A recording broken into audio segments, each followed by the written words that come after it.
저는 경기도에 살고 있는 40대 주부입니다. 사람들은 정말 앞일을 모른 채 살아간다는 말이 맞는 것 같아요. 저 역시도 마찬가지고요. 전 평범한 가정에서 자랐어요. 저희 부모님은 항상 사이가 좋은 건 아니었지만 그래도 여느 가정의 부모님과 같이 서로 존중하고 배려하며 지내셨습니다. 그런 모습을 저희 형제들은 자연스레 봐오면서 컸고요. 그렇게 저는 당연히 부부란 저런 모습이겠거니라고 생각하고 자랐죠.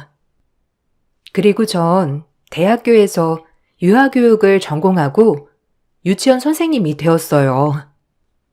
아이들을 썩 좋아하는 편이 아니었지만 그래도 적성에는 잘 맞았습니다.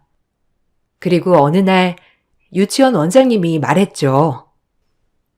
어머, 자기야. 내가 잘하는 집에 아들 하나 있는데 공무원이기도 하고 집안이 되게 괜찮거든? 만나나 볼래? 가볍게 만나는 정도면 괜찮을 것 같아요. 아직 결혼 생각은 딱히 많이 없기도 하고. 혹시 결혼이 급하다면 저랑은 아닌 것 같고요. 그 집에서 아마 결혼을 급하게 원하는가 봐. 아무래도 아들 나이도 있고, 그리고 무엇보다 시부모 될 자리가 너무 좋아. 며느리 유치원 선생님이라고 하니까 참하다고 아주 좋아하는 거 있지? 한번 만나보고 생각해. 뭐 나경쌤이야 어리니까 그렇다 치지만 어차피 남자 다 거기서 거기다. 일단 내가 소개는 시켜줄 테니까 잘 만나보라고. 아니면 어쩔 수 없고. 원장님이 소개해준 사람은 원장님이 잘 아는 지인의 아들이었죠. 집은 인테리어 회사를 크게 해서 살기 넉넉하다더라. 신랑이 인물이 훤칠하니 나와 잘 어울릴 것이다. 원장님의 좋은 말에 전 만나보기로 했습니다. 그리고 만난 남편은 제가 생각했던 것보다 훨씬 좋은 사람이었어요. 하지만 만나는 첫날 시어머니 될 분이 같이 나왔죠. 당황스러웠어요. 간단히 남녀 소개팅으로만 알았던 자리가 어머님까지 나와서 선을 보는 느낌이 되어버려서요.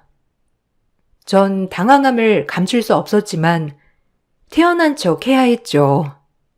그날 봤던 인자한 어머니의 모습이 처음이자 마지막이었어요.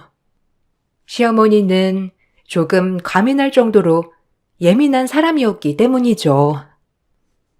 어머, 안녕하세요. 원장님께 말씀 많이 들었어요. 이나경이라고 합니다. 처음 뵙겠습니다. 어머님까지 오시는 줄은 몰랐는데. 네. 안녕하세요. 엄마 성화에 나오긴 했는데 안 나왔으면 후회할 뻔했네요. 김성수라고 합니다. 반가워요. 전 성수 엄마예요. 놀랬어요? 그래도 우리 원장님이 소개해준 아가씨가 어떤 아가씨인지 내 눈으로 봐야 직성이 풀릴 것 같아서 이렇게 염치불구하고 나와봤네요. 근데 나오길 아주 잘했네요. 이렇게 미인일 줄이야. 우리 원장님 안목이 있다니까. 예쁘게 봐주셔서 감사합니다. 어머님도 미인이신데요. 앉으세요. 혹시 식사는 하셨어요? 먼저 고르시면 제가 고를게요. 어머님까지 나와 당황했지만 분위기는 좋았어요. 저에 대해 너무 좋게 말씀해 주셔서 기분은 좋았습니다. 오히려 남편 될 사람보다 시어머니와 나눈 대화가 더 많았던 첫 만남이었죠. 예비 시어머니는 저에게 가족 관계부터 혈액형, 그리고 형제 관계 모든 걸 다 물어보셨고 성격이 어떤 스타일일 것 같냐까지 물어보셨어요. 그날은 면접 보는 자리인 줄 알았죠. 그래도 다행인 건 시어머님은 절 너무 좋게 보았고 원장님한테 바로 말씀을 하셨더라고요. 원장님도 저에게 귀에 못이 박히도록 꼭 잘 되었으면 좋겠다고 말을 했죠. 그렇게 저희의 만남은 시작되었어요. 예비 시어머님이 조금 걸리지만 워낙 저에 대해 좋게 생각하는 부분이 크다고 생각하여 그런 부분은 그냥 넘기기로 했어요. 그렇게 남편과의 만남이 시작되었고 저희는 정식으로 사귀기 시작했습니다. 남편과 코드 또한 잘 맞았어요. 제가 주식 펀드 쪽으로 관심이 많았는데 남편도 이쪽으로 공부를 굉장히 많이 했던 사람이었고요. 뭔가 솔메이트 같았습니다. 이렇게 잘 맞을 수 있구나. 그리고 어머님 또한 좋아 보이셨고요. 그렇게 전 행복하다 생각했죠. 아니, 성수 씨 어머님이 얼마나 마음에 든다고 하던지. 하긴 내가 우리 나경쌤 잘 보긴 했지. 그 집안에 딱이야, 딱. 에이, 그래도 어머님이 보통 아니셔 보이던데 좀 긴장되더라고요. 그래도 좋게 봐주셔서 얼마나 다행인지. 성수는 마음에 들지? 성수도 마음에 들어 하는 것 같더라고. 남자도 무난하니 아주 좋을 거야. 잘 됐으면 나 옷 한 벌 해주려나? 아, 그럼요. 그래도 어머님이 처음에 무서우실 줄 알았는데 너무 소탈하셔서 괜찮으신 것 같아요. 감사합니다. 살짝 그 어머니가 까다로우신데 그 까다로운 어머니한테 합격점을 받았으니 나경 선생님은 문제 없지, 안 그래? 잘 어울려. 전 그렇게 원장님 덕분에 제 남편을 만나 결혼까지 하게 되었습니다. 결혼 전 자잘한 트러블은 있었지만 여느 부부들과 마찬가지인 트러블이었기에 넘어갈 수 있었죠. 하지만 남편과 결혼을 해서 막상 같이 살아보니 시어머니는 굉장히 깐깐하신 분이었어요. 저를 어떻게 보셨는지 몰라도 제가 늘 고분고분하기를 바라셨고 시어머님의 말이 이 집안의 법이었죠. 시아버님조차도 시어머님을 대적할 수 없을 정도였으니까요. 처음엔 너무 적응이 되지 않았어요. 날 처음에 좋게 보던 시어머님이 맞나 싶기도 했었거든요. 거의 기숙사 사감학교 선생님 같았습니다. 뭐든지 가르치는 말투였고 늘 학생 대하듯 모든 사람들을 대했으니까요. 문제는 이런 부분을 아무도 이상하다고 생각을 하지 않는 분위기였죠. 그래서 더 의아했어요. 사회 초년생이기도 했고 3년 정도 지낸 후 분가를 시켜주신다는 말씀에 결혼 후 시댁과 같이 살게 되었어요. 아버님조차도 어머님 눈치를 많이 보고 사시더라고요. 왜 첫 만남 때 저를 보러 나오셨는지 이제야 하나하나 이해가 가게 되었죠. 집에 들어오면 무조건 옷부터 갈아입고 움직여라. 사회복 입고 그렇게 돌아다니지 말고. 아참, 너네 시아버님은 안 들어왔니? 이 양반이 어딜 갔다가 아직까지 무소식이야? 아유, 정말 복장 터지게 한다니까. 예, 그리고 집에서 그렇게 달라붙는 거 입지 말아라. 옷도 수수하게 입고 화장도 하지 말고, 알겠어? 처음엔 수수해서 좋더니 요새는 아주 결혼한 유부녀답지 않게 하고 다니는구나. 아무리 세상이 달라졌다고 해도 넌 유부녀야. 유부녀면 유부녀답게 하고 다녀야지. 안 그러니? 네? 아, 어머님, 요새 다 그렇죠 뭐. 그리고 저는 화장을 하는 게 제 마음이 편해서요. 옷은 신경 쓸게요. 하지만 화장까지는 제가 알아서 하게 내버려 두셨으면 해요. 성수 씨도 저 화장하는 걸 더 좋아하기도 하더라고요.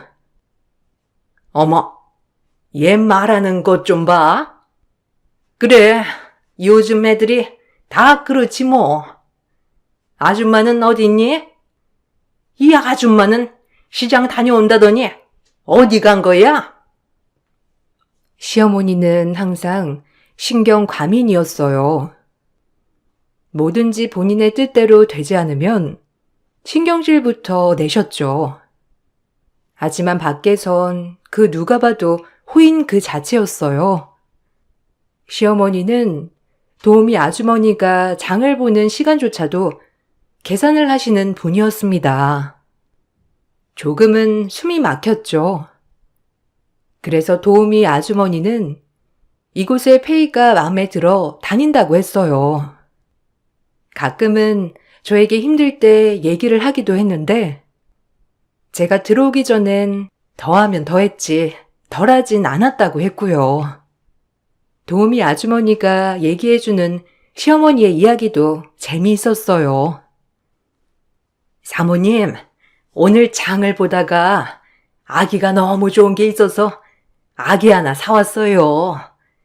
제가 저녁 맛있게 아기찜 해드릴게요. 아니, 시간이 몇 시인데 지금 오는 거예요? 분명히 왔다 갔다 1시간이면 되는 시간을 가지고 지금 1시간 30분이나 걸렸잖아요. 중간에 어디 샌 거 아니야? 아줌마, 돈 공짜로 먹어요? 아니면 밖에서 누구 만나는 거야?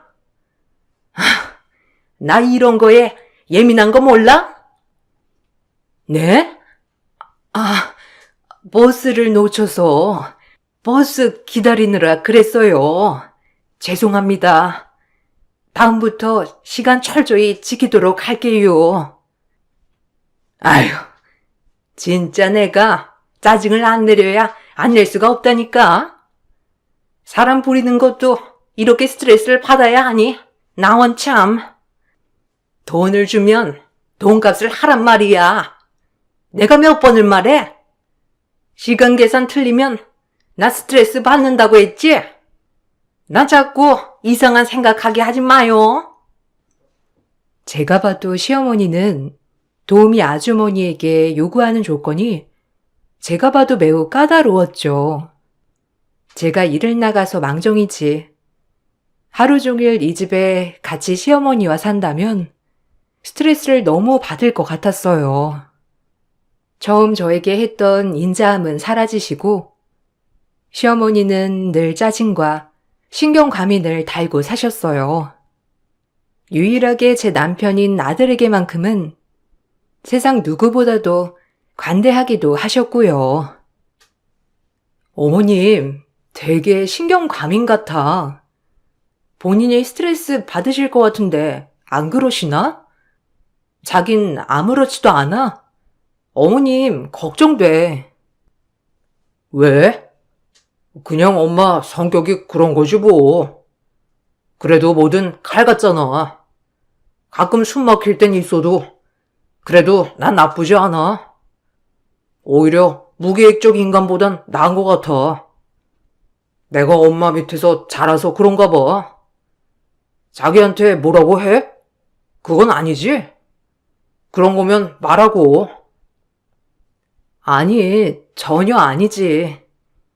그냥 가끔 보면 너무 신경과민으로 인해 본인이 스트레스를 받으시는 것 같아서 그래. 강박도 좀 있으시고. 괜찮아.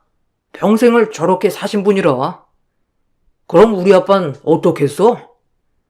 본인 성격이라 우리가 맞춰줘야지 뭐 어쩌겠어.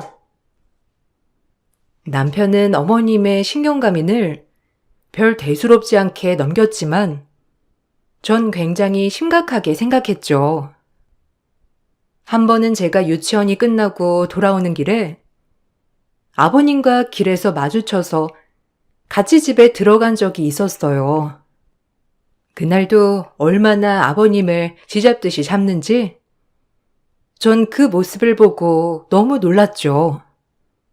아버님은 한두 번 있는 일이 아니라고 대수롭지 않아 했지만 전 꽤 심각해 보였거든요. 아니, 어떻게 둘이 같이 들어와? 아니, 새아기는 걸어 다니니까 그렇다 해도 당신은 차가 있는데 왜 걸어온 거야? 중간에 누구 만난 거 아니에요? 나 속일 생각 마. 당신 충분히 차 타고 올 시간인데 왜 굳이 걸어왔으며 중간에 걸어서 누굴 만난 거야? 아, 또 왜 그래? 오늘 그냥 아침에 운동할 겸 사무실까지 걸어갔어. 그래서 걸어온 건데 내가 이걸 굳이 해명해야 해? 말이 안 되잖아요. 왜 굳이 걸어갔냐고요, 그러니까, 오늘 이 아줌마도 걸어서 시장 갔다고 하는데 둘이 뭐 있는 거 아니야? 아, 진짜 미친 거 아니야, 당신? 그 정도면 병이야. 작작해. 참나, 한두 번도 아니고 CCTV 동네에 있는 거 다 보던지. 전 문 앞에서 바로 아버님을 다그치는 어머님의 모습을 보고 정말 놀랐어요. 그리고 어머님의 상상력에 대해서도 말이에요. 제가 끼어들 일은 아닌 것 같아 조용히 방으로 들어왔지만 제가 살면서 정말 겪지 않을 일이라 정말 놀랐습니다. 얼마나 아버님을 의심했으면 매번 아버님은 저렇게 그냥 아무렇지 않게 넘어갈까 생각도 들었고요. 어머님이 정말 신기했죠. 그리고 저녁 식사 준비를 도우러 주방으로 내려갔는데 어머님이 아버님을 들볶다가 이젠 도우미 아주머니를 들볶기 시작했더라고요. 아니, 아까 시장 갔다가 20분 비었잖아. 그때 우리 남편 만난 거 아니야? 남편이 차 안 가져간 것도 이상해. 안 그래? 아니, 사모님, 왜 그러세요? 아니라니깐요. 참 한두 번도 아니고. 저 이러면 일 못해요. 제발 작작하세요. 아니라 이거지? 내가 둘이 눈빛 보낼 때도 이상하다고 생각했는데 끝까지 발뺌한다 이거지? 그래, 좋아. 아, 어머님. 아까 저 유치원 영양사 선생님이랑 장 보러 갈 때 아주머니 마주쳤었어요. 아주머니는 장 보고 있었고요. 그래? 오늘은 그렇게 잘 넘어갔다 이거지? 내가 아주 이것들 걸리기만 해봐라. 당신 오늘 새아기 때문에 산 줄 알아? 제가 더 죄송했어요. 도우미 아주머니도 시어머니의 이런 행패가 한두 번이 아닌 듯 그냥 넘어가셨지만 불륜녀로 몰아가는 게 얼마나 기분 나쁘겠어요. 그래서 제가 더 죄송스러운 마음에 일부러 아주머니에게 말도 시키고 기분도 풀어드리고 했어요. 아, 기분 나쁘시죠? 어머님이 약간 신경과민증이 있으신 것 같아요. 그래서 그런 거니까 그냥 그러려니 해주세요. 아니야, 됐어요. 뭐 한두 번인감. 아휴, 저것도 병이지. 사장님만 불쌍하지. 맨날 철이 들볶이고. 아니, 그리고 결복은 얼마나 심한지? 닦은데 또 닦고 또 닦고. 에휴, 보고 있으면 아주 기가 찬다니까. 내가 작은 사모님한테만 하는 말인데 하여튼 저것도 중증 환자요. 안 그래? 얼른 분가할 수 있으면 분가해요. 혹시라도 불똥칠라. 아들은 멀쩡한 것 같은데 왜 저러는지 몰라. 다행히 유쾌한 도우미 아주머니는 그저 대수롭지 않게 넘겼어요. 그래도 아주머니 성격이 참 서글서글하니 다행이다 싶었어요. 그리고 전 늘 집에서 시어머니 눈치를 봐야 하는 일상이 적응이 되어가고 있었죠. 그렇게 출근, 퇴근을 반복하던 나날을 보내는 중 저희 유치원 원장님에게 놀라운 소식을 들었습니다. 저희 유치원을 후원해온 사람이 저희 어머님이었다는 말을 들었죠. 아무리 넉넉한 형편이라고 하지만 이렇게 유치원을 위해 계속 후원을 해주셨다는 게 제가 아는 어머님이 맞나 싶었으니까요. 그리고 여러 보육원에도 후원을 해주시고 계시다는 소리를 들었을 때 뭔가 놀라웠습니다. 어머, 몰랐어? 며느리라 알 줄 알았는데. 어쩜 우리 후원 회장님이 또 좋은 일을 아무도 모르게 하시고 계셨구나. 나경 선생님 시어머니가 그렇게 대단한 분이셔. 이 보육업계에서는 큰손이지. 얼마나 사람이 좋으셔, 안 그래? 자기는 같이 살아서 알 거 아니야. 집에서도 오나 하시지? 자기는 시집 잘 간 거라니까. 어머, 며느리 몰랐다는 게 감동이다. 아, 그러게요.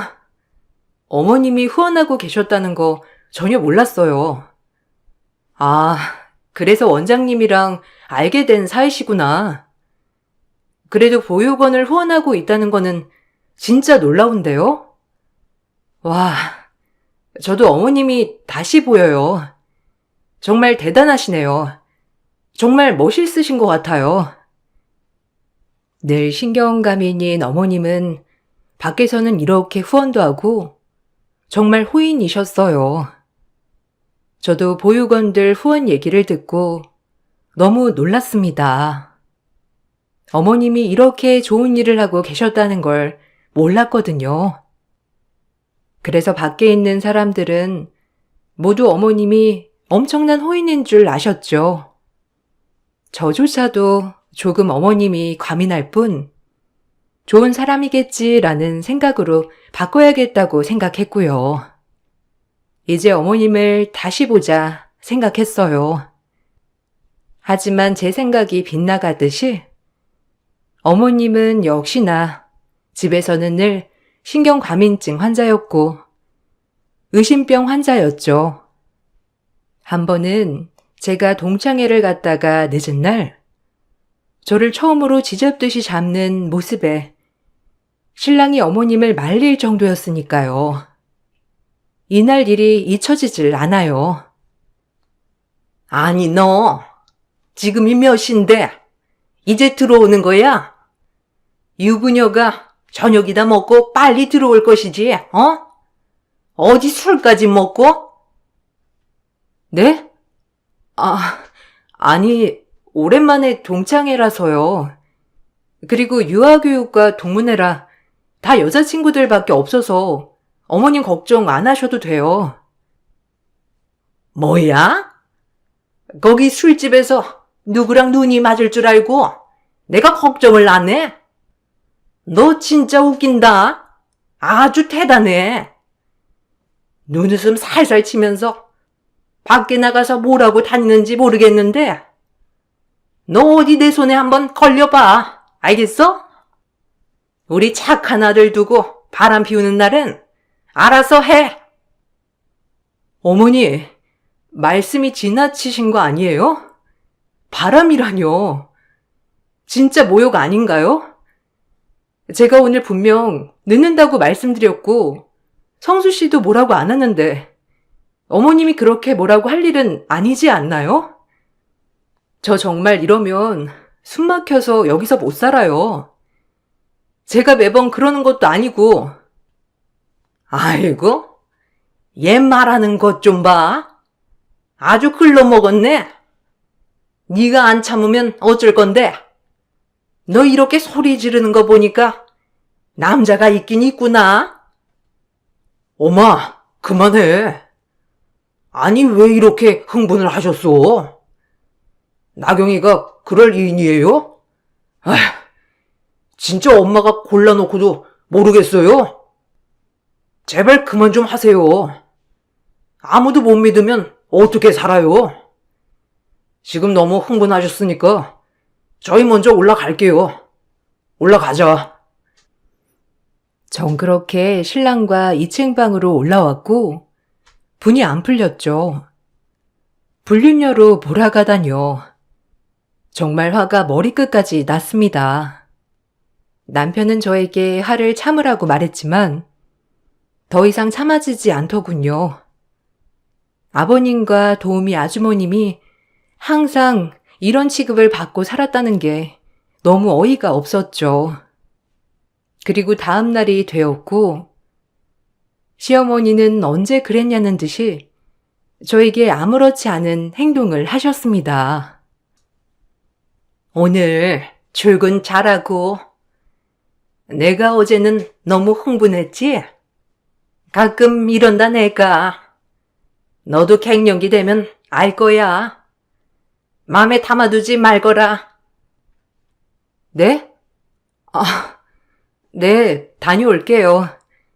오늘은 5시에 끝나는 거라 일찍 퇴근할 거니까 너무 걱정 안 하셔도 될 거예요. 가볼게요. 바깥일하는 사람 어련히 들어오는 거지. 천천히 와. 어차피 저녁은 아줌마가 하면 되니까 잘 다녀와라. 출근을 하면서도 찝찝하고 꺼림칙했습니다. 밤사이에 이렇게 돌변하는 모습을 보니 소름이 돋더군요. 어떻게 이런 일이 있을 수 있을까 생각도 들었고요. 어머님은 그만큼 기분 변화가 심하신 분이었죠. 전 기분은 좋진 않았지만 그러려니 했어요. 그리고 하루빨리 분가를 해야겠다고 마음을 먹게 되었고요. 그렇게 퇴근을 하고 집으로 왔는데 일하는 아주머니께서 고래고래 소리를 지르며 짐을 싸고 계셨고 시아버님은 어머님을 말리시고 어머님은 소리를 지르면서 나가라고 하더군요. 아이, 그만하라니까. 당신 병이야, 병. 아우, 진짜. 아니래도. 아까 나랑 같이 차 마신 여자는 우리 거래처 사장이고, 난 도우미 아주머니랑 따로 만난 적이 없다니까. 정말 왜 그래, 당신? 미치고 팔짝 뛰겠네. 그만 좀 해. 당신 병원 가야 해. 뭐예요? 아니, 그럼 내가 아까 그 찻집에서 본 여자가 저 여자가 아니라는 거예요? 분명 맞다니까. 저 곱슬머리 파출부 아줌마. 내 눈이 뭐 잘못 달린 줄 알아? 아니, 아줌마가 말해봐, 당장. 오늘 낮에 시장 갔다가 내 남편 만났지? 아유, 아니라니까요. 아유, 진짜. 내가 이 집을 나가야지. 아니, 됐고요. 사모님, 더 이상 저도 이런 취급받기 싫네요. 저도 더 이상 말 안 할 테니까 그동안 밀렸던 봉급이나 주세요. 자그마치 퇴직금 포함 1,000만 원이니까 당장 붙여요. 나도 못해 먹겠으니까. 당신 상간녀야. 내가 상간녀 소송하면 그보다 나한테 돈을 더 줘야 하는 거 몰라? 어디다 대고 봉급을 달래? 아우, 왜 이래 진짜. 당신 정신 차려. 아유, 진짜 죄송합니다. 이 여자가 결혼 초부터 의심병이 있어가지고. 아유, 질린다 질려. 뭐라고요? 상간녀? 말 다 했어? 병자 같아서 그동안 그러려니 했더니만 아주 누굴 불륜녀로 몰아가? 당장 돈 내놔! 그동안 밀린 봉급이 퇴직금 포함 1,000만 원이라고 들었을 때 제 입을 다물지 못했죠. 그렇게 밖에서 후원을 할 게 아니라 집안에서 일하는 아주머니 월급을 줘야 하는 거 아닌가요? 전 정말 어머님이 이해가 가지 않았습니다. 그런 아주머니가 안쓰러웠고 또 아버님조차도 너무 곤란해하셔서 안타까웠죠. 하지만 어머니를 아무도 말릴 순 없었습니다. 어머님은 냉장고에 있는 아주머니가 한 반찬들을 전부 다 엎지르곤 욕을 해대기 시작하셨죠. 그런 어머님의 모습을 보고 시아버님과 아주버님은 할 말을 잃은 듯 보였어요. 저조차도 마찬가지였고요. 제가 아무리 어머님을 말려봐도 어머님은 소용없었어요. 이 반찬들 다 필요 없으니까 당장 치우고 가. 당신 손때 묻은 것들 다 치우란 말이야. 이 집 나가서 밖에서 만나려고 그러니? 어머니, 진정하세요. 아니라고 하니까 말 좀 들어보자고요, 네? 어머님이 지금 너무 흥분을 하셔서 그래요. 입 다물어. 너도 한패야? 너도 네 시아빠 불려 눈 감아주려고 그러는 거지? 너 쟤네가 얼마나 교활한 인간이란 거 몰라서 그래? 그만해, 당신 진짜. 도대체 어떻게 해야 그만할 거야? 한두 번도 아니고 나도 이제 질린다. 우리가 끝내야 해. 아니, 그만하세요, 사모님. 정신이 빠져도 유분수지. 아휴, 됐고 제 봉금이나 주시란 말이에요. 그럼 나갈 테니까. 아주머니는 밀린 봉급을 달라고 했고 시어머니는 절대 이 집에선 못 나간다고 했죠. 나가서 남편을 따로 만나려고 하는 거 아니냐였어요. 결국 아주머니는 분에 참지 못하고 집을 나갔고 시어머니는 문 밖에서 소금을 뿌려대고 고래고래 소리를 질렀어요. 시아버진 그런 시어머니를 보며 할 말을 잃은 듯 방으로 들어가셨죠. 정말 그날은 악몽이었습니다. 멀쩡한 사람도 정말 아버님이 바람을 피웠나 싶은 생각까지 들 정도였으니까요. 그 정도로 어머님의 세뇌는 무서운 것이었죠. 그렇게 일이 일단락이 되었고 전 출근 후 아주머님이 전화 한 통을 받았습니다. 사모님 몰래 밖에서 따로 만나자는 것이었어요.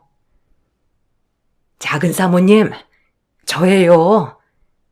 도저히 큰 사모님이랑은 말이 안 통해서 혹시 밖에서 따로 뵐 수 있을까요? 드릴 말씀이 있는데. 네, 그럼요. 죄송해요. 일 너무 잘해주셨는데. 그럼 제 점심시간이 1시니까 이따 뵙도록 할게요. 그렇게 약속을 정하고 아주머님을 만나러 나갔어요. 아주머님은 밖에서 뵈니 오히려 얼굴이 좋아 보였습니다. 죄송했지만요. 아주머니, 잘 지내셨어요? 아휴, 죄송해요. 정말 제가 무슨 말씀을 드려야 할지. 혹시 월급 아직도 못 받으신 거죠? 네. 그래서 제가 뵙자고 했어요. 사장님한테 전화했다간 또 사달이 날 것 같아서. 그래도 사장님은 정말 잘해주셨는데 이런 오해 받으시면 안 되는 거잖아요. 뭐 사모님도 정신이 멀쩡할 땐 잘해주시기도 했으니까요. 작은 사모님한테 얘기할 건 아닌데. 아니에요. 남편도 이 사실 알고 마음이 많이 불편해 하더라고요. 그래서 그런데 제가 먼저 전화드리고 챙겨드렸어야 했는데 일단 제가 가진 돈 500만 원이에요. 이거 먼저 드릴게요. 그리고 나머지 500은 마련하는 대로 바로 드릴게요. 남편도 이 내용을 알고 있던 터라 저에게 혹시라도 아주머니를 만나게 되면 돈을 주라고 하였고요. 전 일단 제 사비를 털어 아주머니에게 돈을 드릴 생각을 하고 있었습니다. 뭐 제 돈이 남편 돈이고 남편 돈이 제 돈이니 그런 건 생각하지 않았고요. 그 돈을 가지고 있다가 오늘 아주머니를 만나기 전에 이체해 왔죠. 당연히 받아야 될 밀린 봉급 중에 일부였으니까요. 아주머니는 제가 챙겨드린 밀린 500만 원을 받아들고 감동하신 눈빛이었어요. 돈 얘기를 꺼내려고 했지만 미리 주었으니까요. 아이고, 제가 오늘 돈 얘기하려고 했는데 마침 사모님이 이렇게 준비해 주시니까 제가 너무 감사하네요. 아니에요. 제가 미리 챙겨드리는 건 당연하죠. 아주머니도 일하신 금액이 있는데 당연히 받아야 하는 돈이기도 하고요. 아유, 정말 작은 사모님, 사장님, 그리고 도련님 다 너무 저에게 잘해주셨는데 죄송하네요. 제가 버티질 못해가지고. 아니요, 절대요. 저도 이해해요. 그동안도 많이 버티신 거죠. 에휴, 그래도 좋으신 분이긴 한데 예민하시고 뭔가 하나에 꽂히시면 그렇게 마음대로 생각을 하는 경향 때문에 그러신 것 같아요. 죄송해요. 그래도 너무 그동안 잘해주셔서 감사해요, 아주머니. 아유, 고마워요. 그렇게 생각해줘서. 작은 사모님, 제가 선물 드릴 건 없고 뭐 비밀 하나 말해줄까요? 해드릴 게 딱히 이것뿐이에요. 네? 비밀이요? 뭔데요? 너무 궁금해지는데요? 뭐 어떤 건데요? 집에 관한 거예요? 아니면 개인적인 얘기? 아주머니 입에서 나온 말은 완전 초대박이었습니다. 전 너무 놀라 입을 다물지 못하였죠. 그것이 사실이라면요. 그 삼진전자 있죠? 그거 주식 좀 사나요? 내가 이거 절대 어디서 공유 안 하는 정보인데 그동안 작은 사모님이 내 얘기도 많이 들어주고 잘해줘서 해주는 얘기예요. 나 어디 가서 말 안 합니다. 그리고 사장님께 감사하다고 전해주세요. 아주머니가 한 말은 주식을 좀 사놓으라는 거였어요. 이 말만을 남기고 아주머니는 사라졌죠. 전 가뜩이나 주식이나 펀드 쪽으로 관심이 굉장히 많았기 때문에 믿져야 본전으로 나머지 주식을 아주머니가 말한 주식에 몰빵하였습니다. 원래 성격 자체가 꼼꼼한 편이긴 한데 그땐 뭐가 홀렸는지 제가 갖고 있던 주식을 팔아 아주머니가 말한 주식에 몰빵하였죠. 결과는 정말 대박이었습니다. 초대박이었죠. 아주머니가 말해주신 주식 정보로 인해 제가 대박이 났어요. 전 아주머니에게 전화로 감사 인사나 만나서 감사를 표하고 싶어 전화를 해봤지만 없는 번호라고 하더라고요. 나머지 500은 당연히 입금해 드렸고요. 정말 한 치 앞도 모르는 인생이었습니다. 정말 하늘에서 주신 천사 같았죠. 갑자기 선물을 주시고 어디론가 떠나신 느낌이었어요. 여보, 나 대박 났어. 지금 주식 얼만 줄 알아? 이것 봐. 어떡해. 나 심장 떨려서 지금 몸둘 바를 모르겠어, 자기야. 헐. 지금 이게 수익 몇 %야? 헐, 수익 2000%? 아, 이게 말이 돼? 아니, 이런 정보는 어디서 한 거야? 도우미 아주머니가 나 알려주신 거 있지? 그동안 고마웠다면서. 아니, 근데 연락이 안 되셔. 감사 표시라도 해야 하는데. 전 그렇게 갑작스럽게 떼부자가 됐어요. 저도 믿기지가 않았죠. 워낙 주식에 투자한 금액이 컸기도 했고, 단기간에 돈방석에 앉게 됐습니다. 전 일단 이 돈으로 제가 제일 먼저 하고 싶었던 아동보호시설에 기부를 좀 했죠. 그리고 나머지 전부 현금화하여 조그만 신도시에 상가를 구입했습니다. 안정적인 수입을 위해서요. 믿기지가 않았죠. 그리고 제 꿈이었던 유치원을 설립했어요. 오래도록 일했던 원장님 품을 떠나 제가 단독으로 사업자를 내서 시작했죠. 시어머니도 제가 유치원을 열었다는 걸 제일 반가워 하셨고요. 그렇게 전 유치원 원장이 되었습니다. 어머님도 축하해 주셨고 아버님도 축하해 주셨어요.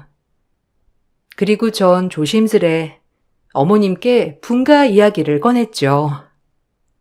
아무래도 이젠 정신적으로도 조금 자유롭고 싶었거든요.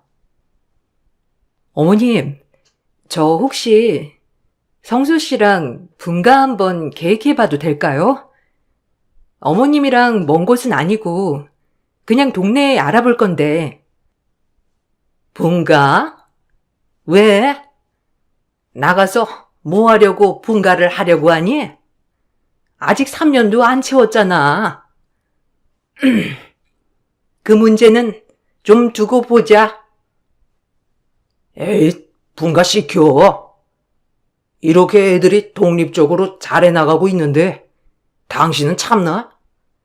이제 나랑 둘이 살아요, 아주. 나도 당신이랑 안 떨어지고 집에만 있을 테니까 애들도 없이 어때? 그래야 당신이 안심을 할 거 아니야. 안 그래? 우리 둘이? 그래, 한번 너네 분가 생각해보자. 어차피 가까운 데 살면 내가 들여다볼 수도 있는 거고, 성수도 말했었고. 아버님의 적극적인 권유로 저희는 분가를 하게 되었고, 어머님은 아버님과 하루 종일 붙어 계시다가 지금은 정신과 치료를 받고 계세요.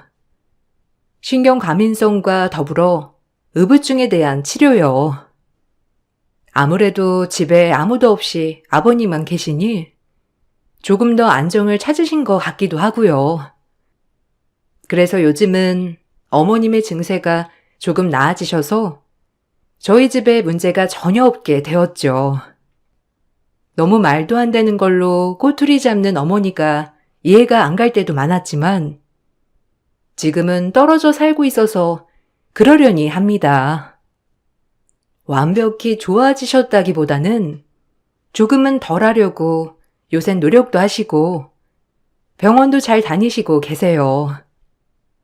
전 도우미 아주머니 덕분에 뭔가 돈도 벌고 분가도 할 수 있어서 너무 기쁜 나날을 보내고 있죠. 제가 그냥 지나가는 호의를 베푼 것이 도우미 아주머니의 좋은 정보로 인해 제 인생이 달라졌습니다. 참 간사한 게 돈이 수중에 많이 있으니 사람이 자신감도 생기더라고요. 하지만 과유불급이라고 그때 이후로 주식은 손 떼고 지금은 열심히 살아가고 있어요.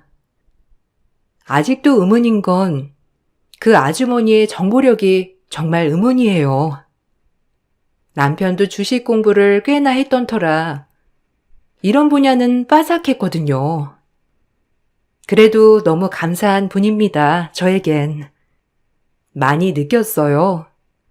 뭐든지 친절을 베풀고 남에게 잘하자고 말이죠. 뭐든 돌아오기 마련이니까요. 여러분들도 인생이 송두리째 바뀐 일도 있으시겠죠? 저도 제 이야기를 쓰면서도 몸이 들썩들썩해요. 그때가 생각나서요. 읽어주셔서 감사합니다. 안녕하세요. 저는 40대 초반 여자입니다. 불과 몇 달 전에 있었던 일이라 아직까지 제 마음이 온전치 않지만 여러분들께 제가 겪었던 일들을 풀어놓고 싶어 이렇게 사연을 신청하게 되었습니다. 남편과 결혼 생활한 지 10년 정도 된 것 같은데요. 긴 세월 동안 함께 하면서 정말 많은 사건, 사고가 있었지만 끝까지 인내하며 살아왔던 건 힘들게 이끌어온 가정을 무너뜨리고 싶지 않았던 이유가 가장 컸던 것 같습니다. 살면서 이혼을 진지하게 생각했던 적이 한 번 있었어요. 결혼 생활한 지 5년이 지난 시점에 그때가 제일 큰 위기가 찾아왔었죠. 시부의 귀가 좀 얇은 편이었는데 어디에서 무엇을 들었는지 가족들과 상의 한마디 없이 전 재산을 탈탈 털어서 한 번에 투자를 했다가 망했다는 말을 듣게 되었습니다. 알고 보니 대출까지 받아서 시부가 할 수 있는 모든 수단을 동원해 자금을 끌어모아 투자를 했던 거였죠.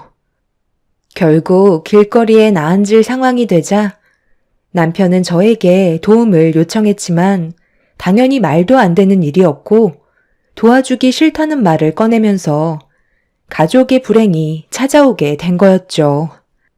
제가 살던 집은 부모님께서 마련해 주신 집이었어요. 원래의 계획은 시댁 집안의 능력에 맞춰 아파트로 들어가려 했었지만 결혼 생활을 하다가 아이를 낳고 키우다 보면 층간소음 문제도 있을 테지만 제 아이를 조금이라도 자연과 가까운 위치에서 살아가게 하고 싶은 마음이 있어서 주택 쪽을 알아보게 된 거였죠. 그런데 부모님께서 사용하시다가 연세도 있으시고 관리가 힘들어지면서 아파트로 들어가신 뒤 주택은 처분하려고 내놓으셨던 집을 제가 인수받은 뒤 그렇게 살아가고 있었는데 시부모님의 무리한 투자가 화를 입어 저희 집에 얹혀 살게 될 입장이 되었던 겁니다. 주택이다 보니 방에 여유는 있었지만 저는 시부모님 눈치 보면서 살고 싶지가 않았어요. 그래서 싫다고 했던 게 남편과 안 좋은 감정까지 쏟아내게 되는 상황까지 오게 되었지만 저는 고집을 꺾지 않았습니다. 한번 허용을 한다면 한도 끝도 없을 테고 가족을 사지까지 몰아넣은 시부의 잘못을 제가 해결해 주고 싶지는 않았던 거죠. 남편은 자기 가족을 받아주지 않는다며 길거리에 나앉게 만들 거냐고 서운하다는 표현을 계속해서 비쳤지만 끝까지 도와주지 않았습니다. 남편은 상관없었을 테지만 제 입장은 달랐고 어느 누가 시댁 식구들을 불러서 한 지붕 아래 같이 살고 싶겠어요. 사정이 딱한 걸 제가 모르는 건 아니었지만 한 번 발을 들이면 평생 집 밖으로 나가지 않을 것 같았죠. 그래서 끝까지 받아주지 않았었는데 남편이 저를 데리고 어디론가 가더라고요. 도착한 곳은 찜질방이었고 그곳에서 새우처럼 허리를 굽힌 채 쪽잠을 자고 있는 시집 식구들을 볼 수 있었어요. 남편은 제가 반대를 해서 따뜻한 보금자리 놔두고 찜질방에 들어와 지내고 있다며 눈물까지 흘리면서 울먹이길래 직접 현장을 보게 된 저는 마음이 너무 안 좋았었어요. 아이가 태어난 지 얼마 되지 않아서 모성애가 더 쉽게 작용을 했던 건지 시집 식구들의 모습에 제 마음은 결국 무너져 버리고 말았어요. 결국 시집 식구들은 저희 집에 들어와 살기로 결정하게 되었던 거죠. 처음에는 이것저것 부딪히는 경우도 많았고 정말 달라진 생활 패턴에 적응을 하지 못해 너무 힘들었었지만 그래도 참고 살아가다 보면 제가 배려했던 만큼 나중에 도움받을 일이 생겼을 때 시댁 집안에서 모른 척하지 않을 거라 믿고 있었습니다. 그렇게 한 지붕 아래 모두가 모여 살기 시작했고 어느새 5년이라는 시간이 흘러버리고 말았던 거죠. 그런데 어느 정도 체계가 잡히게 되면서 서로에게 많이 익숙해진 건지 계획했던 거와 다른 전개로 흘러가고 있었어요. 시부모님은 충분히 일을 할 수 있는 능력이 되면서도 경제적인 도움을 주는 것보단 반대로 생활비를 받으면서 생활하시는 입장이 되셨습니다. 분명 저희 집에 오래 머물지 않는다고 하셨는데 그런 약속은 이미 지킬 생각도 없으신 것 같아 보였어요. 그래서 남편한테 불만을 털어놓았죠. 당신 처음 나랑 약속했던 조건이 뭐였어? 내가 일단 거처를 마련해주면 그때까지 가족 모두 열심히 돈을 모아 다시 제자리로 돌아가는 게 계획이었잖아. 그런데 5년 동안 바뀐 게 뭐가 있어? 하나도 없잖아. 그냥 이대로 물을 흘러가듯 이 집에서 살겠다는 거야? 이제는 누가 집주인인지 모를 정도로 시부모님께서 많은 것들을 요구하시잖아. 내가 처음부터 걱정했던 것들이 이런 거였는데 결국 예상했던 대로 행동하시니까 지금 너무 서운하고 배신감까지 느껴지는 거 알아? 10년 넘게 사신 것도 아니고 이제 5년밖에 안 됐다. 그동안 가정을 위해 열심히 살아오셨는데 5년 정도는 쉬실 수 있으시잖아. 당신도 그 정도는 이해해줘야 하는 거 아니야? 솔직히 몇 년 뒤면 정년이라 지금 당장 일자리 구하는 것도 어려운 게 현실이야. 한번 채용하면 오랜 기간 일해줄 수 있는 사람을 구하지. 몇 년 뒤에 나이 때문에 회사를 나가야 될 사람을 데리고 일을 시키겠어? 어차피 이렇게 된 거 그냥 집에서 쉴 수 있도록 배려를 해주면 좋은 거잖아. 우리 부모님이 당신한테 싫은 소리를 한 적도 없고 그냥 조용히 살고 있는데 굳이 나가라고 등 떠밀 필요 있겠어? 솔직히 도움 받는 것도 많이 있잖아. 그동안 서준이 돌봐주셨고 집안일도 많이 해주셨는데 그런 건 감사하게 생각하지 않고 당연하게 받아들이는 거야? 이 집에서 얹혀 살면 그 정도는 당연히 해야 된다고 생각하는 거냐고. 지금 당장 나가라고 하면 당신은 마음이 편하겠어? 5년이면 미워하는 사람도 정이 들 수 있을 정도의 시간인데 당신 정말 무서운 사람이었구나. 나는 그래도 지금까지 아무 말도 없길래 앞으로 평생 함께 살아갈 생각을 가지고 있는 줄 알았는데 속으론 언제 나가시나 손꼽아 기다리고만 있었던 거네. 당신한테 너무 실망했고 어떤 마음인지 알았으니까 지금 당장 가족들 앞에서 우리가 나눈 대화에 대해 설명해 주도록 할게. 뭔가 상당히 착각하고 있는 것 같은데 아무리 가족이라 해도 서로 지킬 건 지켜야 되는 거 아니야? 나에 대해 배려가 조금이라도 있는 것 같아? 당신 눈에 보이는 게 전부는 아니야. 내가 며칠 전에도 아가씨를 따로 불러서 한마디 한 적이 있었는데 당신은 이 사실에 대해 전혀 모르고 있나 보네.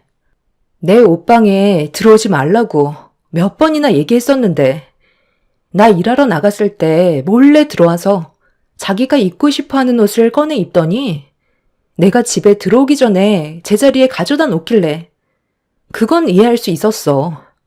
그 정도는 아무렇지도 않게 생각하고 있었는데 속옷은 너무했다고 생각되지 않아?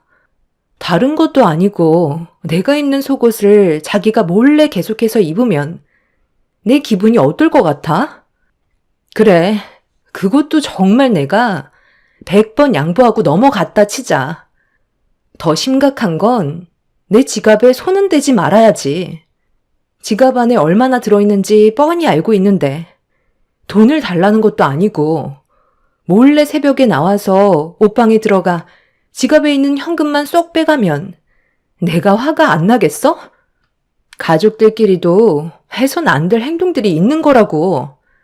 그리고 시부모님이 서준이를 돌봐주시고 집안일을 많이 해주신다고? 당신 나랑 장난해? 당신이랑 내가 출근하는 사이 무슨 일이 벌어지고 있는지 아냐고. 시부모님께서 집에 지인들을 싹 다 불러서 하루 종일 놀고 먹고 고스톱 치면서 서준이는 그대로 방치해놓고 당신이랑 내가 퇴근할 시간 되니까 대충 눈에 안 보이는 것들만 치운 것뿐이지 집안을 전부 헤집어 놔서 좋게 설명한 게 몇 번인데 가족이니까 서로 이해하며 배려해야 된다고? 이게 가족이야? 나한테 피해만 주고 있는데 이게 지금 가족이냐고. 당장 나가서 당신이 하겠다는 말 전부 다 꺼내놔. 알겠어? 남편은 당황스러운 얼굴 표정을 보이더니 제 앞에선 그런 일이 있을 줄은 몰랐다며 바로 꼬리를 내렸습니다. 하지만 더 이상 참기 힘들었던 저는 문 앞을 가로막은 남편을 밀친 뒤 거실로 나갔어요. 이미 시집 식구들은 거실 소파에 누워 맥주 한잔 하면서 TV를 시청하고 있길래 심각성을 모르는 것 같아 TV 전원을 꺼버렸어요. 아니, 지금 뭐 하는 거야? 얼마나 중요한 순간인데? 당장 TV 안 켜니? 너네 말 안 들려? 리모컨 이리 내놔. 얘가 오늘따라 뭘 잘못 먹었나? 왜 이러는 거야? 도대체 저랑 약속한 건 지킬 생각이 없으신 거예요? 그냥 이렇게 살기로 작정하신 거냐고요? 이 사람이 벌어오는 돈으로 생활비야 용돈 타섰으면 끝인 거예요? 나이가 먹다 보니 몸을 움직이는 것도 힘들어서 일하는 건 무리가 있을 것 같은데 사정 좀 봐주면 안 되는 거냐? 하나뿐인 며느리가 가족을 위해서 해줄 수 있는 거 아니야? 내가 너한테 돈을 달라고 했어? 아무 조건 없이 집만 제공해 달라는 건데 그게 그렇게 잘못된 거니?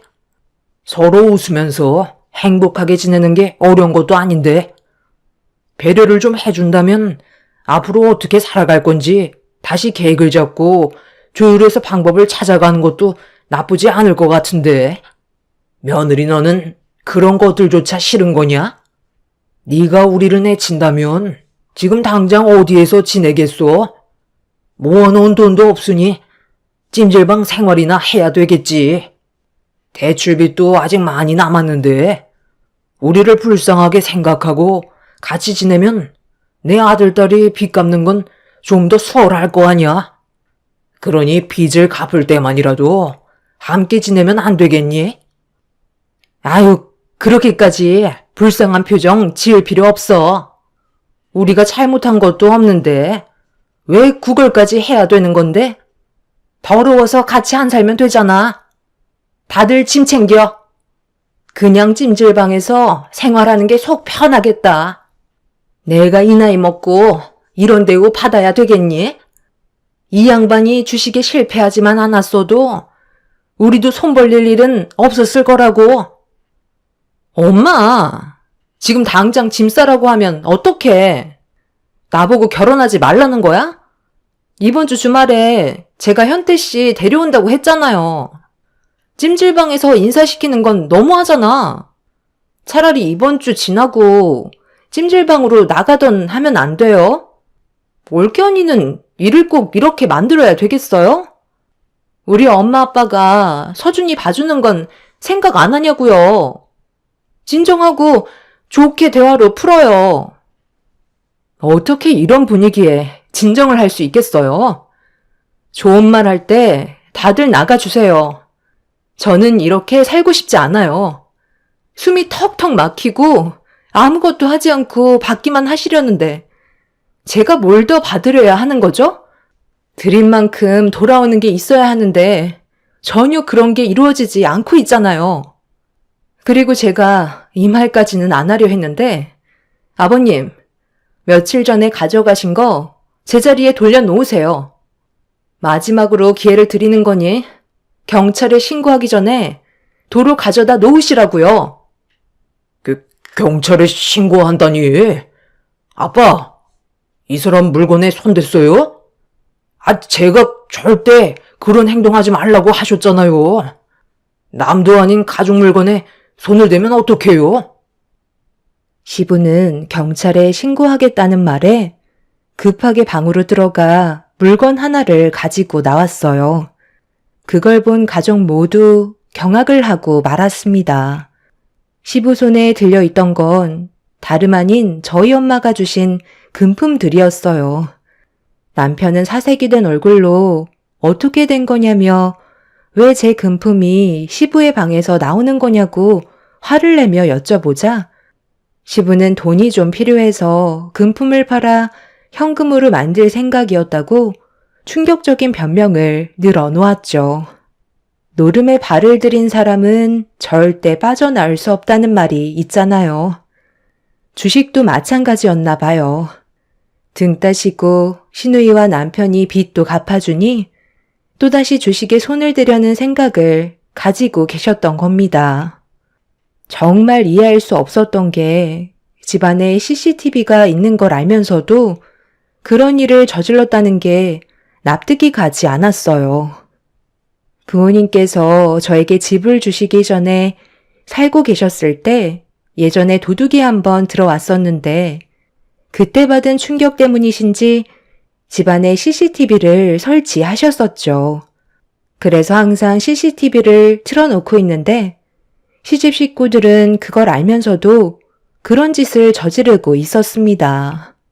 가족이 더 무섭다는 걸 그때 처음 알게 된 거였죠. 하지만 시집 식구들은 가족끼리 그럴 수 있지 않냐며 오히려 저를 더 안 좋게 보고 있었어요. 그런 행동들과 잘못을 인정하지 않는 부분에 대해 더욱더 화가 치밀어 올랐었고 더 이상 용납을 할 수 없던 저는 시집 식구들과 함께 살아갈 수 없을 것 같다며 그동안 많이 봐줬다고 최대한 빨리 정리해서 나가주는 게 좋겠다는 말로 상황을 마무리 지었습니다. 시부모님께서는 많이 당황하셨는지 할 말을 잃으신 표정으로 저를 바라봤고 남편한테 저를 설득해 달라며 사정하셨어요. 남편은 방에 들어온 제 눈치를 살피며 입을 열었습니다. 당신이 한 번만 이해해주면 안 될까? 우리 집안 형편이 너무 안 좋다 보니 어떻게 해서든 도움을 주고 싶었나 봐. 오늘은 너무 흥분한 것 같으니까 내일 다시 얘기하는 걸로 하자. 당신이 우리 가족 내쫓아 버리면 갈 곳이 없는 거 너무 잘 알잖아. 5년 동안 모아둔 돈도 없이 오로지 빚 갚는 데만 쏟아붓고 있는데 지금 나가버리면 삶은 더 힘들어질 뿐이라고. 당신이 딱 한 번만 눈 감아주면 다음부턴 내가 잘할 수 있게 확실히 못을 박아두도록 할게. 당신이 그렇게 말한 게 벌써 5년째야. 내가 언제까지 속아줘야 하는 건데? 달라질 건 아무것도 없다고.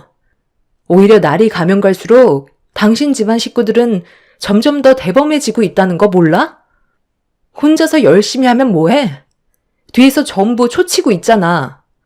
아가씨도 재산 한 푼 없고 당신도 벌어놓은 돈 시부모님한테 한 푼도 안 남기고 들어가는데 부족한 건 내 생활비로 충당하고 있는 지금 이 상황이 맞는다고 생각해? 내가 당신 가족들 부양하려고 결혼한 거야? 내 계획은 처음부터 이런 게 아니었다고. 우리 세 가족 열심히 살면서 앞으로의 미래를 계획하는 것도 바쁜데 지금은 당신 가족들 입에 풀칠하기 바쁘잖아. 우리 부모님께서도 지금 이런 생활이 너무 장기화되어 가고 있다 보니 걱정을 많이 하고 계신 상태야. 그래서 이번에 집에 오기로 하셨어. 진지하게 대화를 나누실 생각이신가 봐. 우리 가족도 그동안 많이 참고 있었다고. 여태까지 말 한마디 하지 않고 내가 잘 처리할 거라 생각했는데 예상했던 거와 너무 다르게 흘러가다 보니까 결국 우리 집안이 나서게 되는 거잖아. 일 더 크게 만들지 말고 작은 집이라도 구해서 따로 살아가는 게 좋을 것 같아. 아버님께서 하시는 말 당신도 옆에서 들었지? 아직 정년까지 몇 년 남았는데 몸이 힘들다고 일을 안 하시려 하시잖아. 그 전에 놀고 먹지 않고 5년의 시간 제대로 계획을 했었다면 지금처럼 이런 일은 벌어지지 않았겠지. 이건 모두 아버님의 무능력으로 벌어진 일이라고. 다시 한번 말하지만 이번 주 내로 나가줬으면 좋겠어. 너무 극단적으로 행동하려는 거 아니야? 아유, 어떻게 이번 주 내로 나가? 아까 내 동생이 얘기했잖아.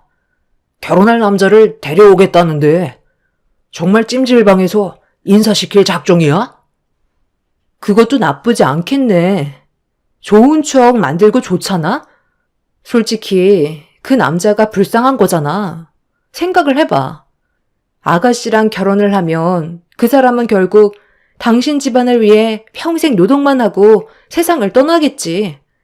그런 삶이 너무 불쌍해서라도 차라리 내가 당신 집안이 어떤 상황인지 대신 얘기해주고 싶을 정도야. 다시 한번 말하지만 이번 주까지 필요한 짐 다 빼고 작은 원룸 하나라도 구해서 나가줬으면 좋겠어. 어차피 빈몸으로 들어왔기 때문에 가지고 나갈 것도 별로 없잖아? 제가 쉬지 않고 쏟아내자 남편은 얼굴빛이 노랗게 변해선 아무 말도 못하고 있었어요. 전부 틀린 말은 아니었기 때문에 남편도 더 이상 손 쓸 방법이 없다고 생각한 것 같아 보였습니다. 제가 절대 굽히려 하지 않자 시집 식구들은 저에게 너무 서운하다며 오히려 잘못을 뉘우치는 게 아닌 더 막 나가기 시작했어요. 그런 모습을 지켜보면서 실망은 더 크게 다가왔고 며칠 뒤 저희 친정 식구들이 집에까지 찾아와 대면을 하게 되었죠. 한참 동안 진지한 대화가 이어졌지만 해결 방법이 나을 것 같지 않았는지 친정 식구들도 시댁 식구들한테 실망을 많이 한 상태였어요.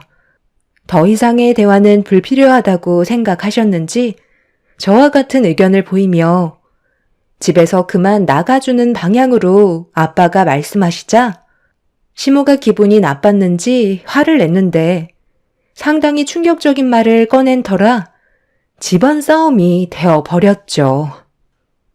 며느리가 누구 닮았나 했더니 사돈어른 쏙 빼다 박았네요. 어쩜 사람이 그렇게 매몰찰 수가 있어요? 우리가 평생 눌러붙어 살겠다는 것도 아니고 나갈 때가 되면 알아서 움직일 텐데 어떻게 저희가 사정을 해도 무참히 내치려 할 수가 있는 거죠? 그런 식으로 살아가면 벌 받는 거 몰라요?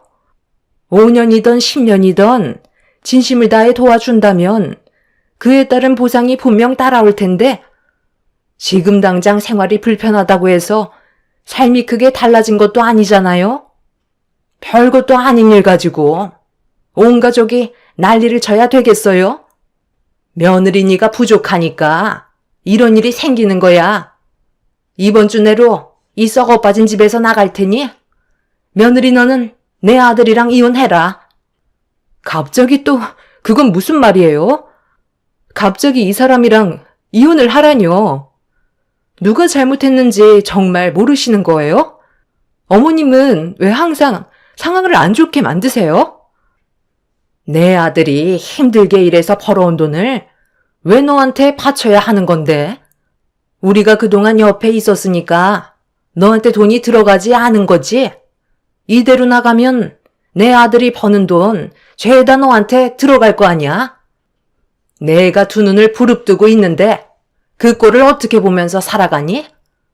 둘이 이혼하고 각자의 삶으로 돌아가도록 해라. 그렇게는 못하겠는데요? 이 사람이 혼자의 몸도 아니고 서준이도 있는데 왜 아빠 없는 아이로 만드시려는 건데요? 저와 결혼했으니 어머님은 저희 부부 일에 관여를 하시면 안 되는 거죠. 이런 식으로 계속 안 좋은 분위기를 몰아가신다면 저도 그동안 침묵했던 거 전부 다 끄집어낼게요. 그렇게 했으면 좋겠어요? 제가 더 크게 화를 내자 시모는 가족 모두가 지켜보는 자리에서 물컵에 담겨있던 물을 제 얼굴에 뿌려 버렸어요. 부모님께서 뭐 하시는 거냐고 놀란 얼굴로 시모에게 화를 내셨고 분위기는 걷잡을 수 없을 정도로 악화가 되고 말았습니다. 시집 식구들도 시모의 돌발 행동에 많이 당황했는지 입을 다물지 못할 만큼 시모의 행동은 너무 충격적이었죠. 남편이 급하게 수습한다고 몇 번이나 고개를 숙이며 저희 부모님께 죄송하다는 말을 꺼냈지만 그럴 때마다 시모 행동은 더욱더 심해지고 있었습니다. 손에 잡히는 물건이 있다면 전부 저한테 던지기 시작했어요. 결국 남편이 말려도 소용이 없을 정도로 양가 집안 몸싸움이 벌어졌고 계속해서 안 좋은 말을 주고받으며 서로에게 상처를 주게 되자 팔은 안으로 굽는다고 남편 또한 시부모님의 편을 들기 시작했습니다. 결국 시모가 바라는 대로 이혼은 불가피한 상황으로 만들어지고 말았죠. 남편도 이런 식의 삶을 살고 싶지 않다며 저한테 이혼하자는 말을 꺼냈고 시댁 식구들은 전부 밖으로 나갔습니다.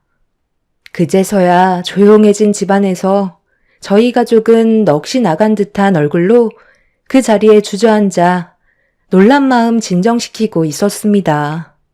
부모님은 무조건 갈라서라며 이렇게 살다간 저도 문제지만 제 아이한테도 안 좋은 영향이 가게 될 거라면서 이왕 이렇게 된 게 잘 된 걸 수도 있다는 말을 해 주셨어요.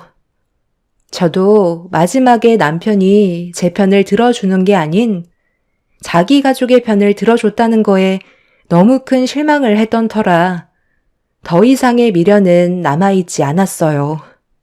가족들은 한참 동안 놀란 마음 진정시킨 뒤 다시 친정집으로 돌아갔고 제 아이와 집안에 남겨진 저는 앞으로 남편과 이혼하게 되면 어떻게 일처리를 해야 될지 많은 고민에 빠져 있었죠. 그렇게 몇 시간 뒤 한 통의 전화가 오길래 별 생각 없이 받았는데 수화기에서 들려온 한마디는 심장이 쿵 내려앉았고 너무 갑작스럽게 닥치게 된 일이라 제 귀를 의심할 수밖에 없었어요. 분명 몇 시간 전까지만 해도 저와 대화를 주고받았던 가족들이 교통사고로 상당히 위급해진 상태라며 서둘러 병원에 와주길 바란다는 말도 안 되는 일이 벌어지고 말았던 거죠. 저는 아이를 데리고 급하게 병원으로 향했지만 제가 가는 도중에 이미 일가족 4명은 아무런 조치도 취하지 못한 채 세상을 떠났다는 충격적인 말을 듣고 말았어요. 병원에 도착했을 때는 이미 가족들의 몸은 차가워진 상태였고 제가 울부짖어도 달래줄 사람은 아무도 없었습니다. 가족을 한순간에 잃게 될 거라곤 전혀 상상하지 못했던 일이기 때문에 눈앞에 펼쳐진 상황을 납득할 수 없을 정도로 정신적인 충격은 상당했었어요.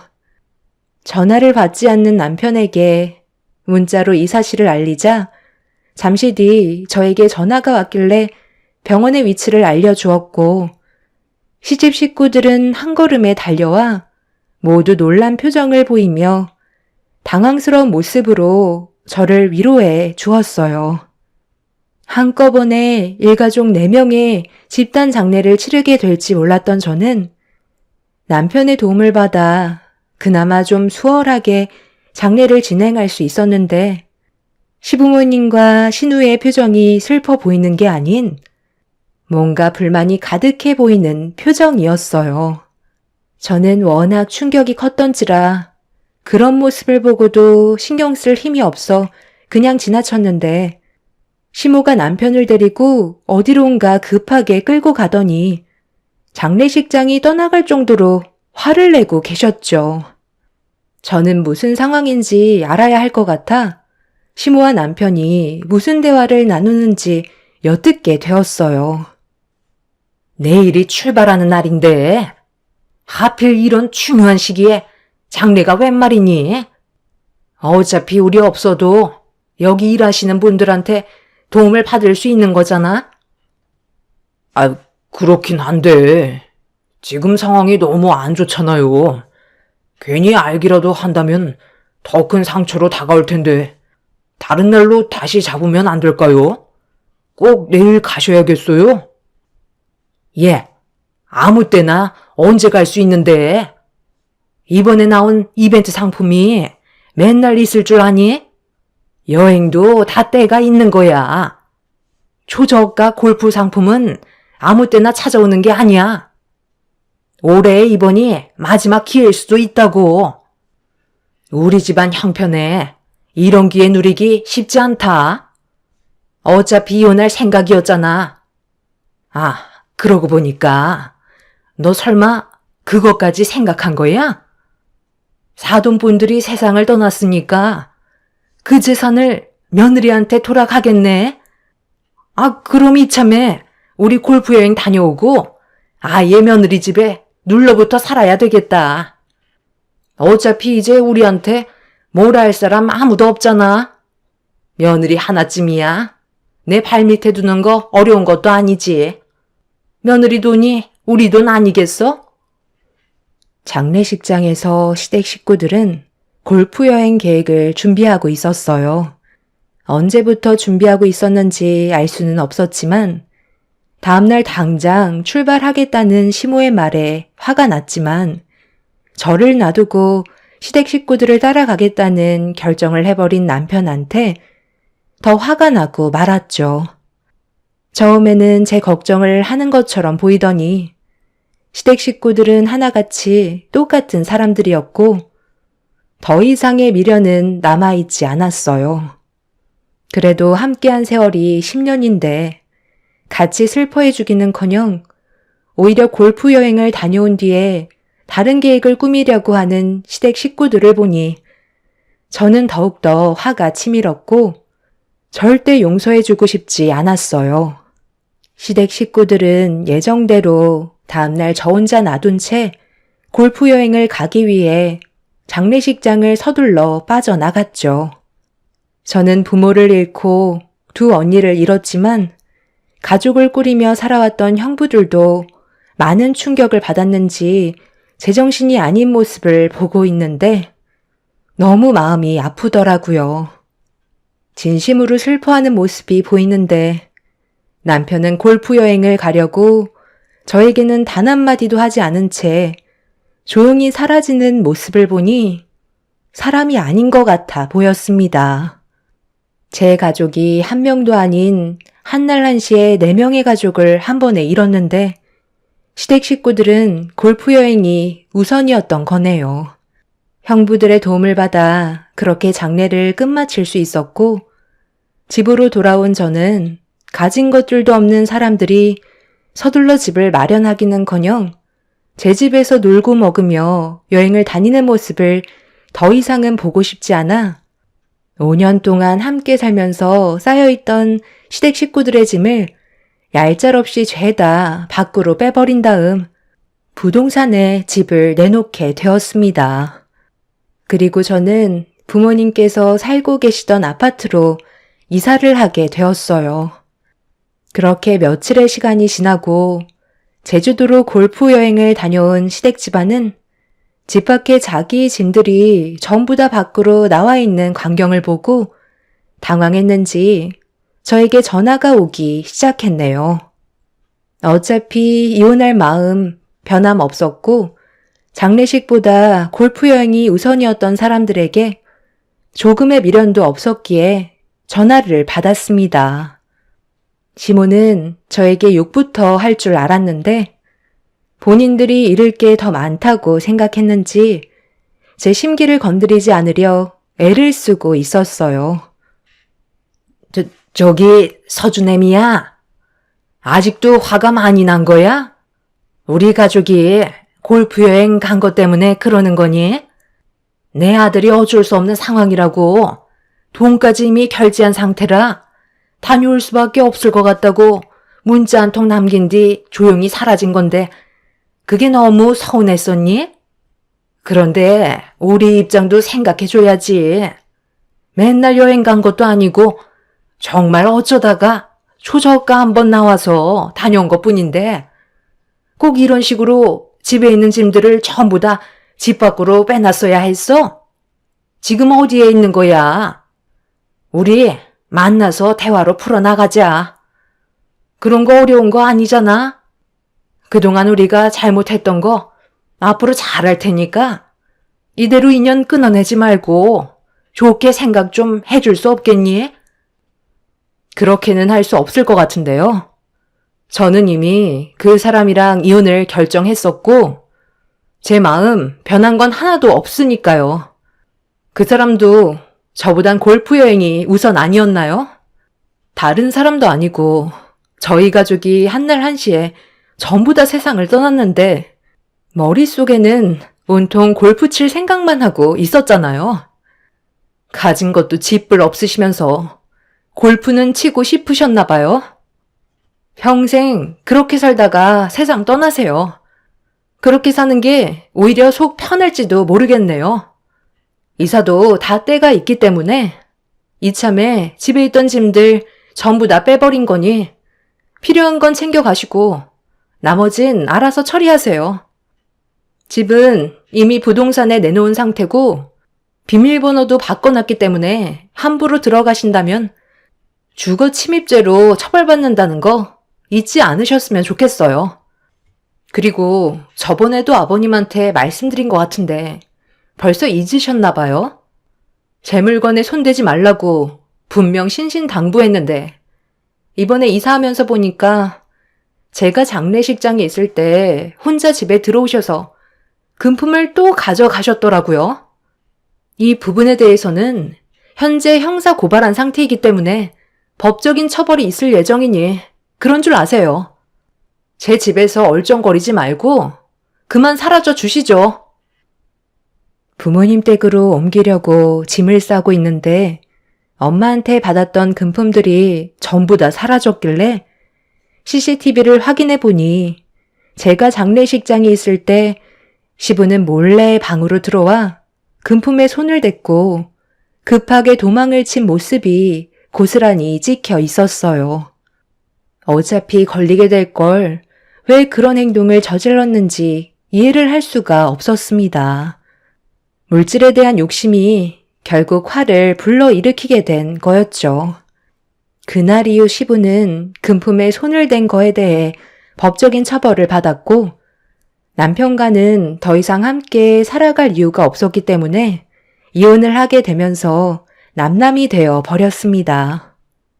그런데 시부가 동네 사람들의 집에까지 함부로 침입해 금품에 손을 댄 게 뒤늦게 밝혀지면서 가중처벌을 면하지 못하게 되었네요. 이런 사실을 시댁 식구들도 전혀 모르는 눈치였는지 상당히 당황스러워했고 시부는 2년의 징역을 처벌받게 되었습니다. 그렇게 시댁 식구들과의 인연을 끊어낸 채 지금 현재 저는 제 아이와 단둘이 살아가고 있는 중입니다. 앞으로 살아가면서 해야 될 일들을 생각하면 막막하지만 그래도 앞만 보며 달려가다 보면 저한테도 행복한 날들이 다시 찾아오겠죠. 두 번 다시 그 사람들과 마주하고 싶지 않네요. 정말 기억하고 싶지 않은 10년이었지만 인생 경험이라 생각하고 앞으로 열심히 살아가도록 하겠습니다. 제 사연 들어주신 분들 감사합니다. 안녕하세요. 저는 43살에 결혼 10년 차 된 여자입니다. 그리고 눈에 넣어도 아프지 않을 사랑스러운 7살 된 아들, 5살 딸과 작별하지 않고 곁에 머물러 있을 수 있다는 거에 하루하루 감사하게 생각하며 열심히 살아가고 있습니다. 남편과 결혼을 하고 아이들을 낳고 매일 보는 얼굴이라서 그런지 뱃속에서 태어나 처음 제품에 안겼을 때 너무 사랑스럽고 모든 걸 다 해주고 싶었던 마음과 달리 아이들이 1~2살 먹어가면서 제 감정 또한 점점 무뎌졌어요. 매일 새벽에 출근하고 저녁 늦게 들어오는 남편은 육아에 전혀 신경을 써주지 못했고 그로 인해 우울증도 찾아왔었죠. 아이들이 제일 말 안 듣는 시점에 남편이 절실히 필요했지만 먹고 살기 위해 밖에서 땀 흘려가며 열심히 일하는 모습에 도와달라는 말은 도저히 입 밖으로 나오지 않더라고요. 그렇게 시간이 지나면서 아이들에게 주었던 사랑보다 감정적으로 대하는 경우가 많았고 괜히 짜증을 부리게 되는 제 자신이 너무 싫게만 느껴졌습니다. 매일 늦은 저녁 아이들이 세상 모르고 자고 있는 모습을 볼 때면 다음 날에는 꼭 잘해줘야지 생각하다가도 아이들이 눈을 뜸과 동시에 시작되는 육아전쟁은 저녁에 했던 다짐을 잊어버리게 만들었어요. 온 집안을 쉬지 않고 뛰어다니면서 난장판으로 만들어 놓고 숨을 쉴 수 없을 정도로 답답함에 밖으로 뛰쳐나가고 싶을 때도 한두 번이 아니었습니다. 이런 제 자신을 거울로 보게 되면 쉬지 않고 눈물이 흘렀어요. 결국 남편과 상의 후 병원에 찾아가 상담을 받게 되면서 우울증 치료를 하게 되었네요. 그런데 점점 식욕도 떨어지고 살도 빠지기 시작하는 게 약을 먹으면서 나타나는 증상인 줄 알고 시간이 지나면 괜찮아질 거라 생각했지만 점점 몸에 이상 증상이 나타나게 되었고 약의 부작용일 것 같아 그냥 넘어가게 되었는데 다음날 아침 속이 너무 좋지 않아 화장실에 들려 볼일을 보던 도중 혈변을 하게 되면서 처음 겪어보는 몸 상태에 당황해 급하게 남편한테 전화를 해서 병원으로 향하게 되었어요. 그리고 정밀 검사 결과 대장암 4기 판정을 받게 되었습니다. 하늘이 무너져 내릴 만큼 너무나도 크게 충격이 오게 되면서 아무것도 할 수가 없었어요. 길어야 6개월이라며 어느 정도 마음의 준비를 하는 게 좋을 것 같다는 의사의 진단에 눈물도 나오지 않았습니다. 희망이 있냐고 물어봤지만 대답을 해주지 않았어요. 그만큼 몸의 상태는 심각했었고 저에게 암은 다른 사람들의 얘기인 줄 알았는데 막상 저에게 닥치고 보니 아무것도 할 수 없었습니다. 그때부터였어요. 힘든 육아에 지쳐 우울증 약을 먹었을 때가 더 좋았다는 것을요. 2번 다시 아이들을 볼 수 없다는 슬픔과 거기에 더해 남편 홀로 아이들을 키워야 한다는 건 더욱더 받아들이기 힘들었습니다. 아무것도 모르고 배고프다며 칭얼거리는 아이들을 보자마자 결국 눈물이 하염없이 쏟아져 내렸고 살고 싶다는 마음이 간절하게 다가왔어요. 이대로 아이들과 헤어질 수 없었어요. 수단 방법을 가리지 않고 뭐든 했어요. 어차피 세상을 떠나야 한다면 조금 더 시간을 늘려 아이들과 최대한 많은 시간을 보내고 싶었습니다. 어머니한테 얘기해서 당신 항암 치료할 수 있게 내가 물어볼 테니까 치료받자. 이대로 아이들과 작별할 수는 없잖아. 그런데 어머님이 빌려주실까? 워낙 깐깐한 분이시고 더군다나 돈 얘기에는 엄청 민감하신데 아마 힘들 것 같아. 지금 돈이 문제야? 나에게는 아직 당신이 필요하다는 걸 어머니도 잘 알고 계실 거야. 아이들도 아직 어려서 보살핌을 받아야 하는데 빌려주시지 않겠다면 무슨 얘기를 더 하겠어? 평생 얼굴 안 보며 살게 되는 거지. 사람보다 돈을 중요시 생각한다면 나 또한 어머니라고 다시는 찾지 않겠어. 자식이 힘들어하는데 그걸 지켜보고만 있겠어? 걱정하지 마. 내가 해결할게. 오래전부터 전당포를 운영하고 있던 시모는 재산이 많다는 말은 남편에게 많이 들었었어요. 그리고 전당포를 운영하고 있는 건물이 시모의 소유였고 반대로 저희 집안은 아버지가 오랜 기간 이끌어오신 사업이 문제가 되면서 쪽방살이 신세를 면할 수밖에 없었습니다. 결혼 전에는 그래도 주변에서 알아줄 정도로 사업이 잘 되었고 형편이 좋았지만 결혼 이후 갑작스럽게 집안이 무너지면서 시모는 저희 집안을 상당히 싫어했어요. 남편의 벌이가 좋은 편은 아니라서 가끔 도움을 받을 때도 있었지만 그건 온전히 자기 아들이 개인적으로 요구했을 때만 도와주셨어요. 하지만 저희 집안이 어려운 상황에 있었어도 단 한 번도 도와주신 적이 없었지만 그렇다고 저희가 도와달라고 얘기하지도 않았었네요. 그런데 이번에는 좀 달랐어요. 살고 싶었고 어떻게 해서든 도움을 받아 지푸라기라도 잡아야만 했습니다. 나중에 몸이 괜찮아졌을 때 꼭 갚겠다는 말을 남편을 통해 전했지만 결국 예상했던 대로 거절의 대답이 돌아왔네요. 시모와 한바탕 했는지 표정이 상당히 어두워 보였고 남편의 전화는 불이 날 정도로 계속해서 울렸습니다. 하지만 끝까지 받지 않자 기분이 많이 안 좋으셨는지 저희 집에 직접 찾아오시면서 안 좋은 상황에 놓이고 말았네요. 예, 너 일로 좀 앉아봐라. 나 참 어이가 없어서 말도 안 나온다. 갈 날 얼마 남지 않았다며. 희망도 없다는 말까지 나온 상황에 남의 돈 써서 좋아진다는 보장도 없잖아. 살리겠다고 돈 긁어 모아서 갖다 줬는데 세상 떠나면 나는 앞으로 뭐 먹고 살라는 거니? 땅 파면 돈이 나오는 것도 아니고. 그래서 우리 아들에게 설명했더니 모자지간 금이 가고 말았네. 갈 때 곱게 좀 가면 어디 덧나니?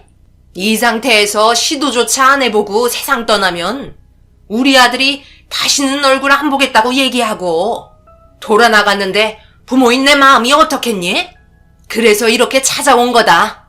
그냥은 줄 수 없고 얼마 되지 않는 너희 처가댁 조도 안 가지는 쪽방집 담보 잡아라. 그래야 네가 세상 떠나도 그 쪽방집 팔아 껌값이라도 할 거 아니니? 노잣돈 치곤 너무 과하다 싶지만 나는 아들과의 관계를 유지하기 위해 걸은 조건이니까 네가 받아들이지 않는다면 나는 할 만큼 했기 때문에 더 이상 아무 말 하지 못할 테고 내 마음은 편하겠지. 사돈분들은 네가 지금 어떤 상태인지는 알고 계시니? 남편은 뭐 하는 짓이냐고 소리를 질렀고 당장 나가라며 난리를 쳤지만 시모의 말이 틀린 말은 아니었어요. 암을 치료하는 데 있어 많은 돈이 들어가는 건 사실이었으니까요. 남편은 대출받아서 저를 치료해 주겠다며 더 이상의 대화를 차단했고 시모는 나가면서 잘 생각해 보라며 연락 기다린다는 말을 끝으로 돌아가셨습니다.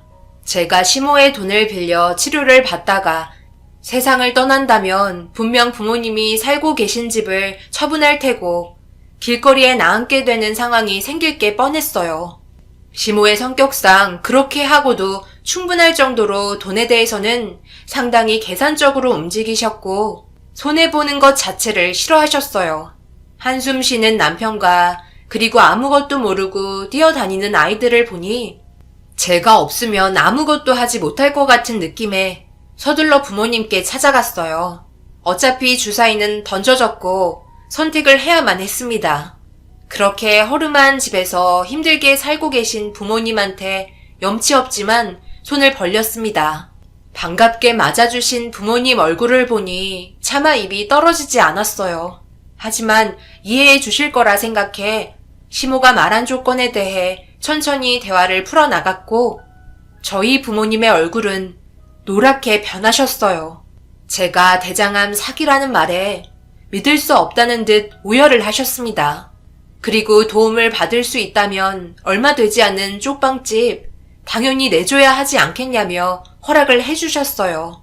죄송하다며 눈물을 흘리자 어머니는 제 손을 잡아주시면서 뭐든지 잘 될 거라며 불안에 떨고 있는 마음을 진정시켜 주었고 아버지는 시모와 전화통화를 하면서 무언가 지시를 받은 듯 고개를 끄덕였습니다.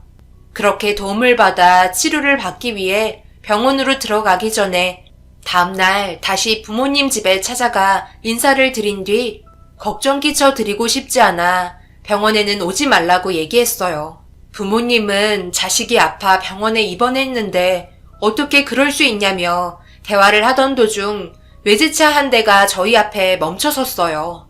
딱 봐도 누구 차인지 알 수 있었습니다. 차에서 내린 시모는 선글라스를 벗으며 저를 바라봤네요. 사돈, 여기 그럼 가실까요? 약속하신 대로 지금 살고 계신 쪽방집 넘겨주셔야죠. 이 시간 이후로 제 소유물이 되시는 거 잘 알고 계시죠? 따님 치료비 지원해주는데 정말 싸게 해드리는 거예요. 여기 얼마나 터가 안 좋은 곳인데요. 봐봐요. 아무도 살지 않아. 전부 다 떠나가서 땅만 남아 있잖아요. 잘 선택하셨어요. 담보 같은 거 저한테는 맞지 않는 것 같더라고요. 어머님, 지금 뭐라고 하셨어요? 저와 얘기했던 거와 전혀 다른 방향으로 흘러가잖아요. 제가 완치되면 치료비는 받지 않고 만약 세상을 떠나면 그때 가져가신다고 하셨는데 벌써 저희 부모님 집을 가져가시겠다는 거예요? 내가 방금 얘기했잖아. 나는 담보 그런 귀찮은 거 가지고 다니기 싫다. 딱 결과가 나와야 좋은 거지. 그래서 이 집 명의 나한테 넘겨주기로 하셨다. 이래서 부모는 위대한 거야. 자기 자식을 위해 모든 걸 내어주잖아. 아, 그리고 한 가지 더 있는데 앞으로 나오게 될 병원비 이자 없이 매달 나한테 상환하기로 했어. 이렇게까지 해주는 시모가 어디 있니? 이게 다 가족이라서 내가 큰 인심 쓰는 거야. 대출 이자가 이율이 얼마나 높은지 잘 알고 있지? 그런데 비슷하게 이자가 나가는 것도 아니고 무이자로 부담을 주지 않겠다는 건 엄청난 혜택 아냐? 며느리 아프다고 이렇게 대우해주는 시애미가 어디 있니? 말도 안 되는 내용에 믿을 수가 없었어요. 계속해서 바뀌는 조건에 너무 화가 치밀어 올라 소리를 질러 버렸어요. 이참에 모든 걸 다 털어가시려는 듯 보였어요. 부모님은 걱정하지 말라며 시모의 차에 올라탔고 남편은 일단 입원부터 하자며 나중에 제자리로 돌려놓으면 되는 거라고 정신적으로 힘들어하는 저를 진정시켜주려 노력했어요. 어쩔 수 없이 아이들과 남편을 먼저 생각해 서둘러 입원을 하게 되었고 시모의 지원으로 치료를 받을 수 있었어요. 절대 먼저 떠나지 않겠다고 다짐하며 하루도 빠짐없이 매일 기도하면서 항암 치료 받았습니다. 벌써 온몸에 전이가 많이 되어 있는 상태라 암세포가 전이된 곳은 절개 수술을 진행했으며 며칠 동안 깨어나지 못할 정도로 많이 쇠약해져 버렸었어요. 의지 하나만으로 버텨내는 건 쉽지 않더라고요. 하지만 저에게는 힘내라고 절대 쓰러지면 안 된다고 버틸 수 있게 만들어주는 남편과 아이들 그리고 부모님을 위해 병원에서 할 수 있는 치료는 전부 받아들였고 그렇게 힘든 시간을 보내고 계속해서 전이가 되고 있는지 아니면 더 이상 암세포가 퍼지지 않고 멈춰 있는지 알아보기 위해 정밀 검사 결과를 기다리고 있는데 너무 지쳐있는 몸이라 결과를 기다리던 도중 잠이 들었고 그 사이 엄청난 일들이 벌어지고 있다는 걸 듣게 되었어요. 시모가 왜 부모님이 거주하고 계셨던 곳을 가져가셨는지 알 수 있었죠. 여보세요? 날쌔, 일은 잘 처리되어 가고 있나? 언제까지 기다려야 하는 건데? 결과 발표를 왜 계속해서 미루는지 모르겠네. 소문이 사실인 거 맞는 거야? 자네 말만 믿고 내 추천으로 주변 일대를 거의 매입한 지인들이 버티고 있는 노인분들 말곤 거의 다 가져온 것 같은데 확실하게 재개발이 언제부터인지 알아야 내 마음이 놓이지 않겠어. 어머니, 그게 지금 무슨 말이에요? 장인어른이 거주하고 계신 곳을 매입하신 이유가 재개발 때문이었던 거예요? 어쩐지 뭔가 이상하다고 했어요. 어머니가 돈이 되지도 않는 곳에 왜 이렇게 집착했는지 이제야 알 것 같네요. 재개발되면 제 아내를 치료해줘도 이득이니 이런 식으로 몰고 가신 거예요? 이 사실을 알면 어머니를 뭐라고 생각하겠어요? 뭐라고 생각하든 말든 그게 뭐 어때서? 돈이면 뭐든 다 되는 세상이고 내 앞에 무릎까지 꿇게 만들 수 있는 게 돈인데 그걸 내가 놓치겠니? 어찌됐든 지금 치료받고 있고 한시가 급해서 자기들이 결정한 만큼 되돌릴 수는 없는 거다. 시모의 말에 완전히 잠에서 깨어나 버렸고 결과가 어찌되었든 부모님은 쫓겨나게 되는 거였어요. 한바탕 병실 앞에서 문을 열고 둘은 들어왔고 제가 눈물을 흘리며 시모를 향해 화가 난 모습으로 쳐다보고 있자 당황했는지 안절부절 못하는 시모의 모습에 화가 난 저는 옆에 있던 베개를 얼굴을 향해 집어 던졌고 온전치 않은 몸으로 난리를 치자 당황했는지 급하게 병실에서 도망치셨어요. 병원에서 아무것도 하지 못하고 있는 제 자신이 너무 싫었고 시모를 절대 용서하고 싶지 않았어요. 그 이유는 당장 수중에 돈이 없던 부모님은 어떻게 해서든지 제가 치료를 받을 수 있게 해줘야 했기 때문에 시모의 악행을 그냥 두고 볼 수밖에 없었고 무작정 부모님 집에 찾아가 쓸만한 물건들은 제 치료비를 핑계대며 전부 다 털어가셨습니다. 이런 문제 때문에 남편과 시모는 계속해서 싸움이 일어났고 그걸 지켜보며 엄청난 스트레스를 받게 되면서 몸은 좀처럼 좋아질 기미가 보이지 않았어요. 그래도 천만다행인 건 더 이상 암세포가 활동을 하지 않고 있어서 조금 더 상황을 지켜보기로 했고 최대한 심리적으로 진정을 해야 도움이 된다는 의사의 말에 하루라도 빨리 병원에서 빠져나가고 싶은 마음에 안 좋은 일이라고 제 귀에 들어오지 않게 해달라고 남편에게 부탁을 하게 되었습니다. 그렇게 몇 달의 시간이 흐르는 동안 이를 악물고 강도 높은 항암 치료를 받게 되며 몸은 많이 망가졌지만 암세포가 죽어간다는 희소식에 더욱더 희망을 가지며 치료한 결과 기적적이게도 더 이상 다른 곳으로 전이가 되지 않고 남아있던 암세포는 소멸하게 되었습니다. 의사 또한 이런 경우는 극히 드물다며 하늘이 도와 완치된 거라고 앞으로 몸 관리에 많은 신경을 써야 1, 2년 뒤에 재발하지 않는다고 각별히 조심하라는 말을 끝으로 병원에서 나올 수 있었습니다. 몸속 안에 있는 대부분의 장기를 절제했기 때문에 남편의 도움이 많이 필요했어요. 그래도 정말 소중한 제 아이들을 계속해서 안아줄 수 있다는 거 하나만으로도 정말 감사했습니다. 그렇게 집에 도착해 남편이 현관문을 열자 집에서 된장찌개 냄새가 제 코끝을 자극했고 요리를 할 줄 모르는 남편이 저를 위해 특별히 신경 써준 것 같아 이벤트를 준비했냐고 물어보는 순간 부모님이 저희 집에 들어와 계셨고 당황한 저와 달리 자연스러운 모습에 어떤 식으로 돌아가는지 대충 알 수 있었어요. 그리고 남편이 자기 어머니가 막무가내로 내쫓았다며 미안하다고 고개를 떨궜습니다.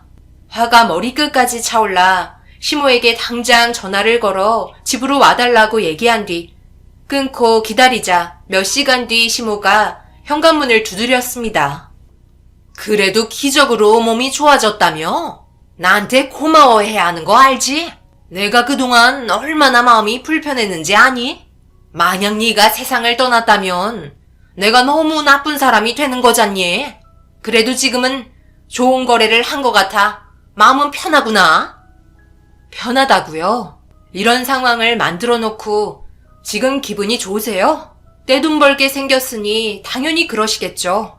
제가 병을 치료할 수 있게 도와주신 점에 대해서는 정말 고맙게 생각하고 있지만 아직 재개발이 확실한 것도 아닌데 무턱대고 저희 부모님을 내쫓으면 어떡해요? 저희 집안을 완전히 무시하는 것도 아니고 정말 너무하신 거 아니에요?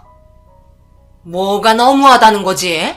너는 나한테 금전적으로 도와달라고 얘기했고 그래서 돈도 안 되는 너희 사돈집을 담보로 치료를 시켜주려 했지만 내가 너무 손해를 보는 것 같아 그냥 명의를 나한테 돌린 건데 그게 뭐 잘못됐어? 결과가 중요한 거 아니야? 그리고 사람이 돈을 벌려면 정보가 빨라야 되는 거야. 느려 터진 사람들은 항상 제자리일 뿐이라고. 나로 인해 덕봤으면 그만 쫑알거리고 저녁 밥상이나 좀 차려봐라. 된장찌개 끓인 것 같은데 밥이나 좀 먹고 갈란다. 시모는 소파에 걸터 앉더니 저를 보며 빨리 밥을 차리라고 손짓을 하며 누군가와 통화를 하기 시작했어요. 돈으로 모든 걸 휘두르려는 시모의 모습에 화가 머리끝까지 올라왔지만 모든 건 어쩔 수 없는 선택이었기에 더 이상 아무 말도 할 수가 없었어요. 어찌됐든 시모 덕에 저희 가족들의 얼굴을 계속해서 볼 수 있었으니까요. 그런데 시모가 저희가 들으라는 것 마냥 큰 소리로 떠들며 곧 있으면 떼부자가 된다고 들뜬 모습으로 밥상에 앉아 식사를 하셨습니다. 통화 내용을 옆에서 듣고 있는데 시모는 자기가 가진 전 재산을 전부 털어 재개발 지역 예정지에 매물을 전부 매입했고 엄청난 수익을 가져올 거라는 걸 알 수 있었어요. 남편은 확실한 게 맞냐고 물어보자 자기가 알고 있는 공무원이 알려준 거라며 그 사람 또한 똑같이 투자를 한 것 같았습니다.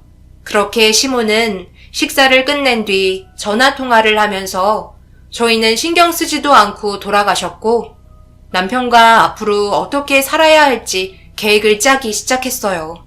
당장 몸이 좋지 않았던 제가 경제적으로 도와줄 수 있는 건 아무것도 없어서 고민을 하고 있던 그때 아버지가 아는 지인과 사업 하나를 구상 중이라며 그동안 사업하면서 쌓아온 노하우를 공유해 주길 원한다고 함께 일을 했으면 좋겠다는 제안이 들어왔었어요. 가릴 처지가 아니었기 때문에 어찌되었든 그렇게 남편과 아버지는 저희 가족을 위해 열심히 밖에서 일을 하면서 함께 지내는 게 오히려 더 좋은 점이 많은 것 같다고 남편이 긍정적으로 받아주는 모습에 저 또한 기분이 좋았습니다. 뭉치면 안 될 게 없다는 걸 보여주는 듯 아버지의 사업은 좋은 방향으로 흘러가면서 괜찮은 실적을 보여주셨어요. 그런데 그날 저녁 시모가 저희 집에 아무런 연락도 없이 찾아오셨고 얼굴 표정이 별로 좋지 않았습니다. 무슨 일이시길래 연락도 없이 찾아오셨어요?